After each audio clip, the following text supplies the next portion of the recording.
আপনাদের সামনে খাড়ো হয়ে দাঁড়াচ্ছি আজ বর্তমান রাজমিস্ত্রির অভিযোগ নিয়ে। খুবই রাগির মাথায়, খুব অমন্ত রাগে এসেছি।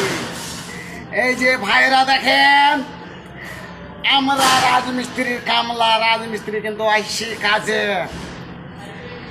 আমরা কি এই যে দেখেন মিস্ত্রিকে ইটটা জোগাড় দিই, অথবা কুন্নি জোগাড় দিই, পাট্টা জোগাড় দিই, রূপসা জোগাড় দিই, আরও বিভিন্ন জিনিস সব জোগাড় দেওয়া হয়। বিভিন্ন জিনিসের উপর জোগাড় দেওয়ার পর হয় তাও আমার গোয়াতে লাথি মানে আমাকে বলেন যে সিগারেট নেই নেবা। বাধ্য অবাধ্য হয়ে আমরা সিগারেটও মিস্ত্রিকে জোগাড় দিতে হয়। তো এত জিনিস জোগাড় দিয়ে কেন আমার বেতন কম হবে বলেন তো? ওরা কাজ নিবে 800 টাকা, আমরাকে দেবে 550 টাকা থেকে, ঠিক বলেন?